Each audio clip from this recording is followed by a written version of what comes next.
Paulo Pimenta, que alegria ter você de volta. Pediu férias aqui para cuidar da campanha do partido. Quase deu, hein, homem? Quase deu. Bom dia, Mal. Bom dia, bom dia. Bom Quase dia. deu para o Edgar Preto, homem. Quase deu. Impressionante. Foi uma campanha muito bonita, a campanha do Edgar. Faltou 2.440 votos. Impressionante. Para que a gente pudesse ter ido para o segundo turno, né? Aí os fatores são vários, né, Mauro? PSB tinha candidato próprio, o governador fez 17 mil votos. 17 mil, faltou 2.400. O PDT tinha candidato próprio. O PSTU tinha candidato próprio. O Avante estava na chapa do PDT. E as pesquisas, Mauro, até a véspera da eleição, davam o Eduardo Leite com chance de ganhar no primeiro turno. Uhum. Então acabou, de certa maneira, tendo um voto útil contra o Onyx, que achava que o Eduardo Leite era a alternativa para evitar o bolsonarismo. Uhum. Nenhuma pesquisa mostrou o Edgar com mais de 18. Só as nossas, que insistiam que nós tínhamos chance real. Uhum. Mas foi uma campanha muito bonita. O Edgar Preto teve um desempenho maravilhoso. Nós elegemos uma grande bancada de deputados estaduais, deputados federais. 6 deputados federais, né, Paulo? Quanto era a bancada A federação fez 7.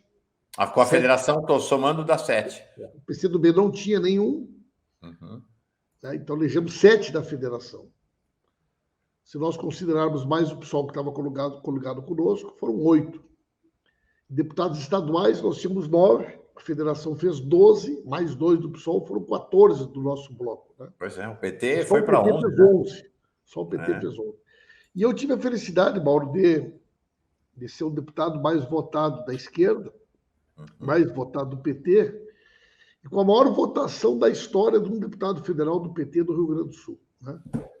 223.109 votos, mais de 3% da votação do Estado. Quase 4%. Quase 4%. Eu fiz quase o dobro dos votos que o Ciro fez para presidente do Estado. Legal. Tem uma matéria do Globo hoje dizendo que só 25 deputados se elegeram com seus próprios votos. Do PT foram só 2, a presidenta Gleice e eu. Só 2 deputados alcançaram o quociente eleitoral em todo o país do PT, né? A presidenta Gleice e eu. Então, eu sou muito grato, né? A minha votação realmente foi uma votação maravilhosa. 223.109 votos não é pouca coisa. 3,7% do eleitorado. Pois é. Né? Isso é voto para a candidatura majoritária. E eu já estou... Olha, Mauro, a apuração terminou domingo de noite, aí nós fizemos um ato com o Olívio, com o Edgar, com todos nós. Cheguei em casa 1h da manhã. Ainda fui dar uma olhada nos mapas para ver a minha votação. Na segunda de manhã cedo, já estava conversando com o presidente Lula cedo da manhã. Né? O presidente também, né? Depois do domingo pesado, na segunda de manhã já estava no centro das operações, iniciando esse trabalho de articulação, né, com as lideranças. Antes de falar do Brasil, eu queria ainda falar sobre o Rio Grande do Sul. O pessoal perguntando do Vadia. Não deu para o Vadia não conseguiu, não vamos restabelecer a dupla Pimenta-Vadia. Sobre você, dizer o seguinte, a Gleisi teve também 230 mil votos. 260 mil votos. Vocês dois, realmente... O que é interessante, né? Porque a Gleisi, presidenta nacional do PT, está nas mídias nacionais o tempo todo.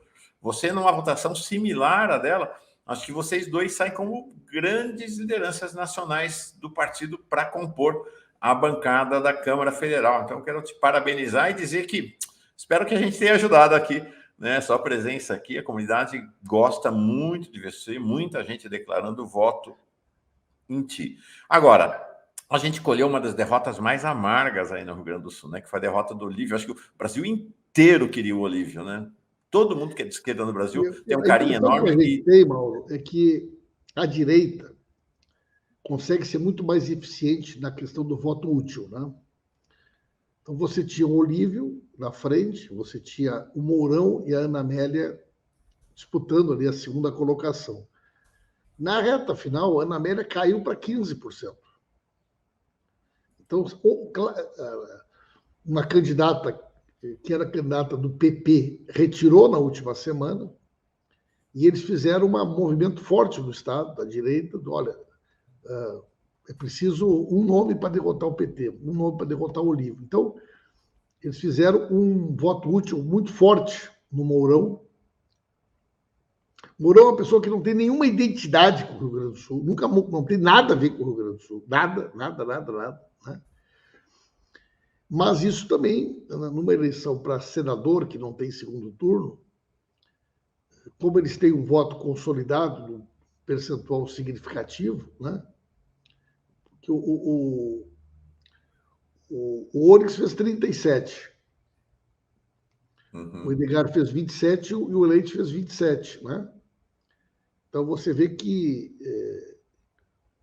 um voto consolidado desse bolsonarismo no Mourão, eles conseguiram alcançar os votos necessários para eleger o Mourão, né? Sim. Muito. Enfim. Ele mora no nosso coração, continua morando. Eu queria olhar para a situação nacional a partir do Rio Grande ainda, que é a situação do Eduardo Leite. Né? Como é que você está vendo? Como é que é esse cenário do Eduardo Leite? Bom, primeiro, quem que você acha que é favorito para ganhar a eleição aí para o governo do Estado? E segundo, como é que você vê o Eduardo Leite se movimentando estadualmente e nacionalmente? Bom, Mauro, em primeiro lugar, eu acho assim que o nosso pessoal precisa levantar a cabeça, certo? Eu acho que segunda e terça foi a hora de lamber as feridas, como a gente diz, né? Podia ter ganho no primeiro turno. Mas esse discurso já passou, gente. Certo? O balanço do porquê nós não ganhamos no primeiro turno já passou. Certo? O bolsonarismo está na rua, a estratégia dele está clara, é disseminação de fake news em escala industrial, tem 4, 5 vídeos viralizando, o do satanismo, o do banheiro compartilhado, o que vai tirar o dinheiro da poupança, mais 2 ou 3 evangélicos, já está clara a estratégia, certo? Quer dizer, uma ação por parte de empresários, de ameaças, desde médias, pequenas empresas até grandes empresas, é um padrão único em todo o país. Eu recebo aqui dezenas de e-mails, desde o cara pequenininho lá de São Gabriel, que tem 20 funcionários, que reuniu os funcionários e disse que se o Lula não ganhar, ele vai ter que demitir, até o cara grande lá do Pará. Né? E atrair essas figuras nacionais, como o Zema, Tarcísio, né? O Rodrigo Garcia, para mostrar, né, apoio institucional, e esse é o discurso, essa é a linha. Aí, sobretudo, mobilizar as máquinas, né, Paulo? Essa é a linha, certo? Usar a estrutura do governo, anunciar medidas populares, antecipação do auxílio, aí está claro, gente. Só que tudo isso que eu estou dizendo, eles já fizeram nas 48 horas pós-eleição. Segunda e terça. Então, nós precisamos botar o time na rua. Nós estamos atrasados em relação a eles. Vou botar o time na rua. Botar o time na rua é o quê, gente? Primeiro, né? Quer dizer, é mostrar para as pessoas que o Lula não ter ganho a eleição no primeiro turno foi um detalhe. Agora, é uma questão matemática. Se nós considerarmos mais ou menos um padrão de voto de brancos e nulos que tem que ser mantido nas eleições, um pouquinho para cá, um pouquinho para lá, nós temos aí 9 milhões de votos no mercado. É isso que estão em disputa. Vai ser muito baixo o percentual de pessoas que vai mudar o voto. Votou no Lula, vai mudar. Votou no Bolsonaro, vai mudar. Bueno, se o Lula fez 6 milhões de votos a mais, e nós temos 9 milhões de eleitores em disputa, é muito simples de fazer o cálculo. A Simone Tebet fez parte desses votos, o Ciro fez uma outra parte, a Soraya e os pequenininhos outras. Bom, são 9 milhões de eleitores. Se eles se dividirem, mal, 4,5 para cada um, o Lula continua com 6 milhões de votos na frente. Se o Bolsonaro fizesse 6 milhões e o Lula 3 desses 9, o Lula continuaria 3 milhões de votos na frente. Então, vejam bem, nós precisamos fazer 2 milhões de votos dos 9 milhões para ganhar a eleição. Para ser mais preciso, 1.850.000. Nós temos o apoio maciço, né, do PDT no país. A base do PDT já veio toda. A grande parte do MDB já veio conosco. O PSD do Kassab veio conosco. Ah, o fulano de tal, tem um outro nome que pode não vir. E o PSDB, as principais lideranças do PSDB já estão se movimentando. O Rodrigo Garcia, gente, até poucos meses atrás, era do DEM. Uhum. O Rodrigo Garcia se filiou no PSDB por o Dória poder renunciar. Ele nunca foi um quadro do PSDB. Ele não tem nada a ver com o PSDB. O Rodrigo Garcia é um cara que veio do DEM, do PFL. Eu conheci ele na Câmara como um cara do DEM. Então não é nenhuma surpresa que ele vai apoiar o Bolsonaro. Agora, nós estamos fazendo movimentos nacionais. O Rio Grande do Sul é parte desse movimento. Certo? Quer dizer, as lideranças do PSDB que estão conversando com o presidente Lula, com a Gleice, o Tasso Gereissati, os outros líderes do PSDB, o Bruno Araújo, que é o presidente nacional. Nós também temos conversas acontecendo. E nós temos aí, essa semana, para que essas alianças sejam construídas e esse diálogo possa acontecer. O Lula já avisou, né? Sexta-feira acaba e ele vai começar a viajar. Vai para a rua, né? Então, nós temos um prazo até sexta-feira.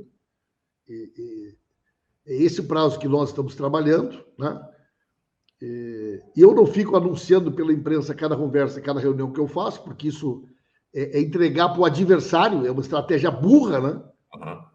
É uma estratégia burra. Se um time de futebol, antes de uma decisão, faz treino de portões fechados, agora querem que nós anuncie cada conversa que a gente está fazendo, cada gesto. Isso aí é entregar para o adversário informações estratégicas da nossa, né, da nossa forma de pensar o segundo turno. Então, e a militância precisa ir para a rua, gente. A nossa campanha do primeiro turno, ela era muito sustentada, campanha de rua, nas equipes de candidatos a deputados estaduais, deputados federais, né? O grosso da nossa militância estava vinculada às campanhas de deputados e deputadas. Os deputados e deputadas eleitos, os senadores eleitos e também aqueles não eleitos, precisam imediatamente reestruturar suas equipes e voltar para a rua. Uhum. Manter agendas como se candidatos ainda fossem. Ampliar a votação nos locais, regiões locais onde nós ganhamos. Reduzir a diferença dos locais onde nós não ganhamos. Fazer um trabalho casa em casa de combate às fake news. Essa é a estratégia de rua que precisa ser feita, bom. Descanso só em 1º de novembro. Perfeitamente. Né? Então, o que nós precisamos é dar uma voz de comando, chega de lamber as feridas, vamos analisar o resultado de primeiro turno depois do segundo turno e vamos agora construir o ambiente necessário para a gente poder ganhar a eleição, né, no segundo turno, fazendo isso que precisa ser feito, e a gente sabe o que precisa ser feito. Né? A gente sabe o que precisa ser feito, e é isso que a gente tem que fazer. Eu acho que é por aí o caminho da coisa, Mauro.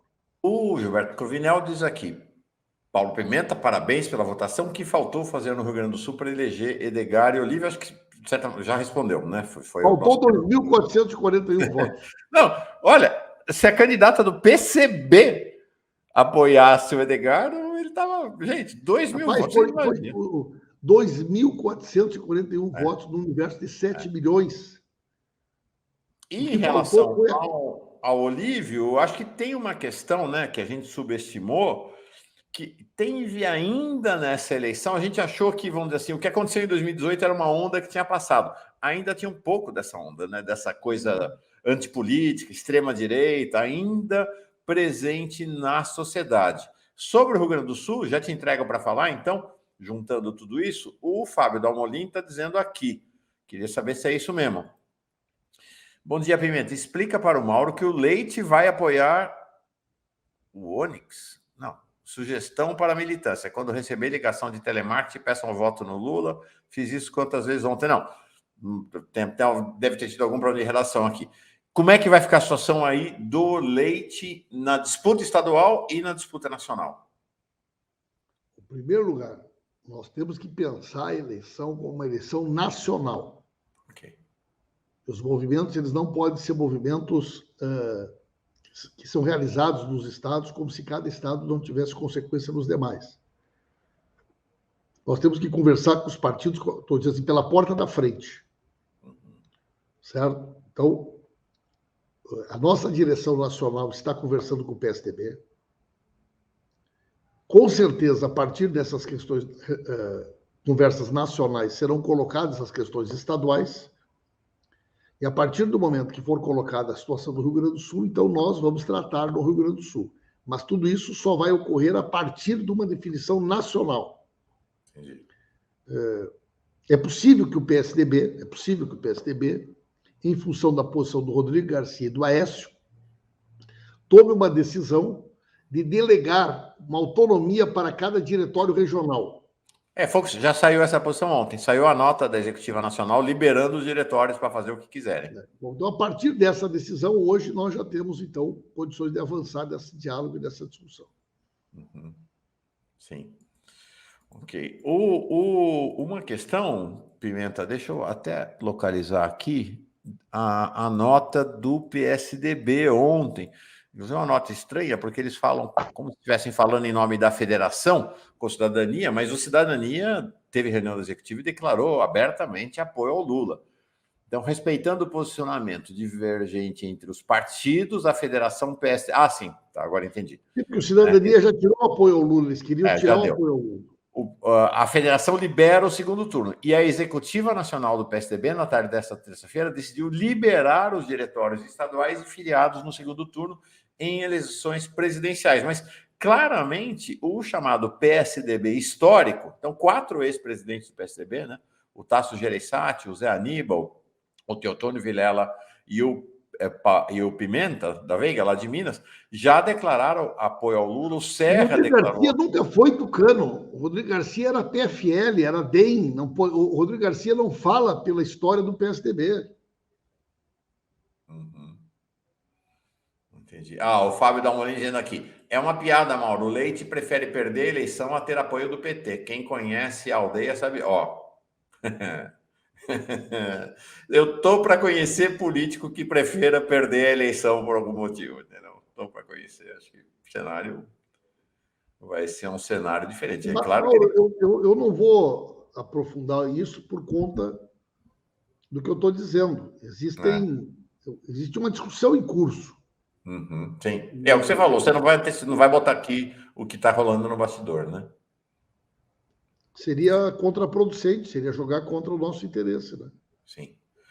Tem uma questão, o Carlos Alberto de Bonis Cruz traz aqui. Como disse no comentário anterior, por que o PT não pede suspensão da campanha do Coiso e coloca como motivo fake news? Acho que chance zero agora. Gente, vamos combinar uma coisa, gente. Primeiro, nós sabemos e já sabíamos que ia ter fake news. Segundo, nós sabemos e já sabíamos que os empresários vão fazer aquilo que estão fazendo. Uhum. Nós sabemos e já sabíamos que eles vão ameaçar as pessoas. Nós sabemos e já sabíamos que eles iam usar a máquina do governo. Então, todas essas constatações, nós já sabemos isso. Uhum. Mas nós já sabíamos. Mas no segundo turno eles vão ameaçar os trabalhadores. Eles sempre fazem isso. Mas eles vão disseminar kit gay, mamadeira de piroca, eles vão inventar. Nós já sabemos disso. Nós temos que fazer a campanha partindo do pressuposto de que esses fatos já são de nossos conhecimentos. O que nós temos que fazer para ganhar, sabendo que eles vão fazer isso. E não ficar nos remoendo e repetindo o tempo inteiro que eles vão fazer isso. A gente já sabe que eles fazem isso. Uhum. É isso aí. Não tem novidade nenhuma.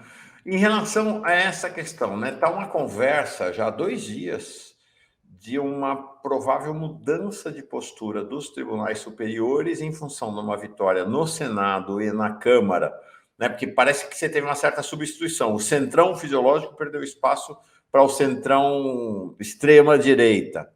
E o Senado, a mesma coisa. Então, que estaria havendo um movimento no interior dos tribunais superiores para uma postura mais de cautela e composição com o governo Bolsonaro do que a posição que vinha até agora, que é uma posição de confronto. Já dá para identificar esse tipo de movimento ou é prematuro? Acho totalmente sem base real essa. Não vejo nenhum fato que justifique a veracidade dessa tese, né?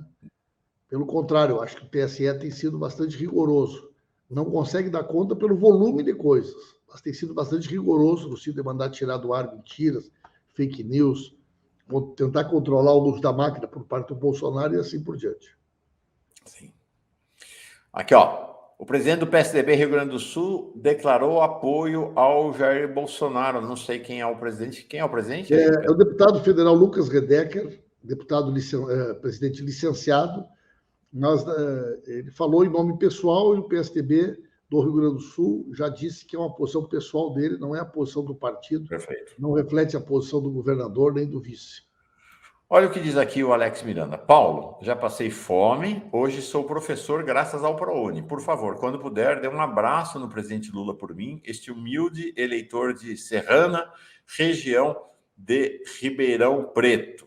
Falar em Ribeirão Preto, interior de São Paulo, há uma avaliação de que a situação do Haddad está bem difícil, né? É uma situação eleitoral complicada, ele esperava-se que ele estivesse à frente na virada do primeiro turno, ficou 7 pontos atrás, e ficou público, já se sabia nos bastidores da política, mas agora virou público, de que o grande articulador da campanha do Tarcísio de Freitas em São Paulo não é o Bolsonaro, é o Kassab, que é tido como uma raposa política com uma capilaridade na articulação no interior de São Paulo grande. Como é que você vê o cenário em São Paulo para o segundo turno, Paulo?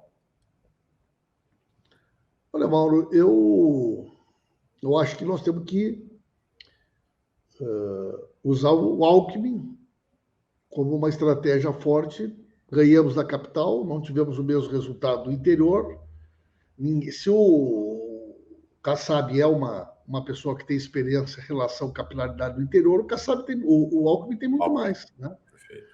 E acho que o Alckmin ele traz esse setor PSDB mais raiz, né? E a estratégia deve ser focar, né, numa busca de votos nessas regiões, né, onde nós não tivemos o resultado que a gente esperava. Há uma avaliação aqui em São Paulo que o Alckmin entrou pouco na campanha em São Paulo, né? No primeiro turno ele estava mais nesse cenário nacional, né? Que vai ter que arregaçar mais e entrar. Nós devemos centrar mais a presença dele agora no interior de São Paulo, na região metropolitana de São Paulo, que é onde efetivamente ele pode trazer, né, o voto. Acho que uma campanha mano a mano aí, em debate e tudo mais, o Haddad tem condições de mostrar, né, a qualidade que ele tem. O Tarcísio é uma pessoa que não tem nenhuma identidade, não tem nada a ver com São Paulo. Uhum. A gente tem que demonstrar isso no decorrer da campanha do segundo turno. Fazer uma campanha mais de rua também, não, uma campanha mais de presença. Eu acho que isso é fundamental para a gente poder ganhar a eleição em São Paulo. É fundamental, fazer a virada em São Paulo. O Jordano Stable, se o Leite aceitar o apoio do PT, pode ter eleitores de direita que vão deixar de votar nele para votar no Onyx.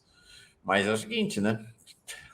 Se juntar Leite com a votação da esquerda, aqui é avassalador, né? Então, o cenário no Rio Grande do Sul é um cenário complexo, né? É um cenário realmente complexo. Paulo, falando do Sul ainda, tem uma questão. A gente aqui, inclusive na Fórum, toda a mídia progressista, você estava fora do ar, estava cuidando da campanha aí, a gente deu o Moro como um morto liquidado, né? Estava certo que ele até perderia a eleição para o Senado, surpreendeu na reta final, ele se recompôs com o Bolsonaro, parece que a aliança do lavajatismo com o bolsonarismo está restabelecida. Você vai ter que conviver com esse sujeito e com a conja, como se diz lá na Câmara dos Deputados e Deputadas, e mais, né, o menino dos apartamentos lá do Paraná. Como é que você vê essa questão aí do lavajatismo, do Moro, da Dallagnol e da conja, esse núcleo do lavajatismo? Dallagnol, Sérgio Moro, Rosângela Moro. Quando tiver sessão do Congresso, vão estar todos eles lá presentes. Eu nunca tive nenhuma ilusão, né, Mauro? Eu sempre disse aqui que o Bolsonaro é um filho dessa cruza perversa da grande mídia com a Lava Jato, né? Para ser mais preciso, eu dizia sempre que era uma cruza da Rede Globo com o Sérgio Moro, né? Mas é claro que é mais amplo, isso envolve também Dallagnol, envolve toda essa turma e setores da grande mídia que foram fundamentais para o golpe. Não existiria bolsonarismo sem a Lava Jato. Não existiria Bolsonaro sem a Lava Jato. O ambiente de ódio, o ambiente de intolerância, criado no país, que possibilitou o surgimento, né, essa coisa escondida, essa coisa envergonhada, que é uma espécie de um neofascismo do Piniquim, ele só floresceu graças à Lava Jato. Portanto, o Bolsonaro é filho do Dallagnol, é filho do Moro.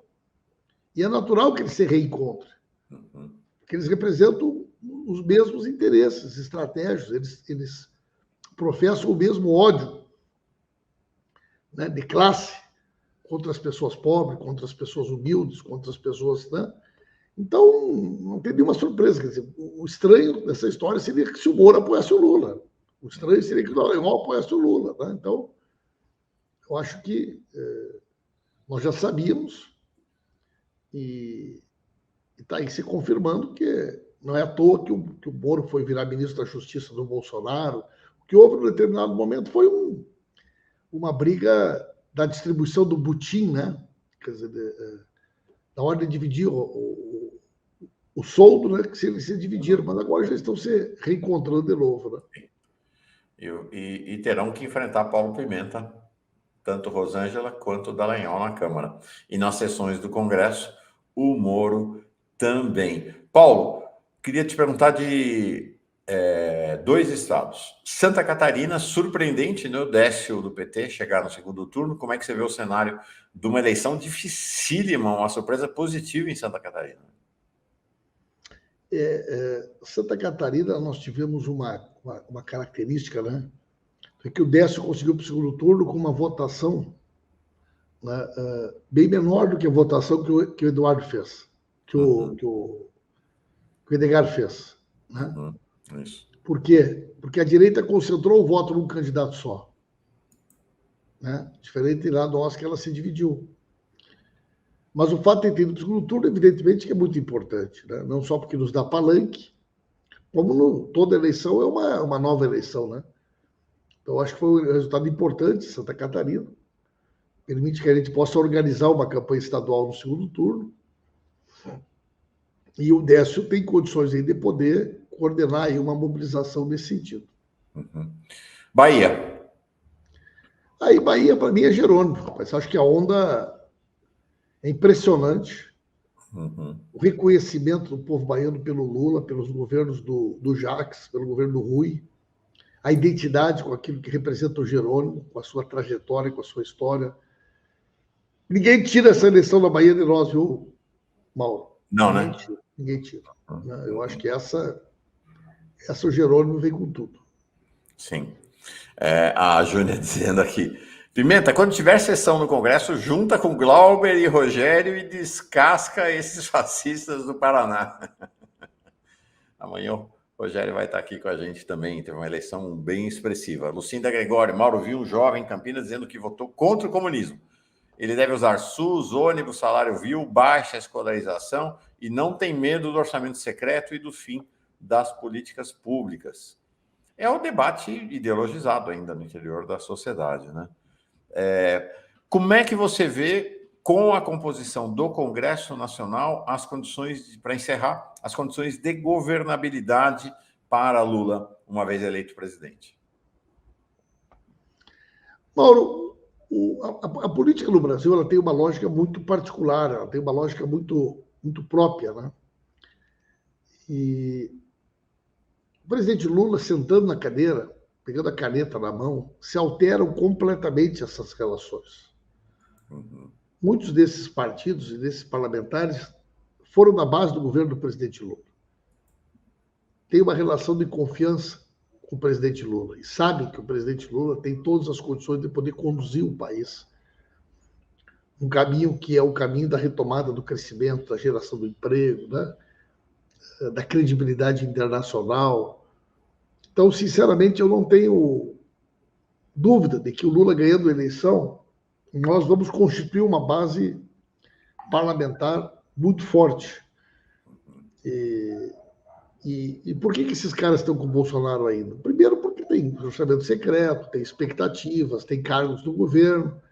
A partir do momento que nós tivermos o resultado da eleição anunciado, essas relações elas se alteram completamente, Paulo. Perfeito. Paulo Pimenta, figura-chave, né? Estava mergulhado no Rio Grande do Sul, claro que vai ter um papel lá ainda no segundo turno no Rio Grande do Sul, mas sua presença na campanha nacional fez muita falta, vai ser fundamental. Você está aí no comando da campanha no segundo turno, liderando as ações e orientando. Então, ele volta a dialogar com a gente aqui quarta-feira que vem. Espero recebê-lo com boas notícias dessa arrancada para as ruas, Paulo. Obrigado, viu? Parabéns, mais uma vez. Um abraço. Homem, campeão, 223 mil votos, gente. Quase 4% dos votos do Rio Grande do Sul. Não é para qualquer um, não. Parabéns, homem. Parabéns. Um abraço, irmão. Um abraço. Obrigado. Um abraço.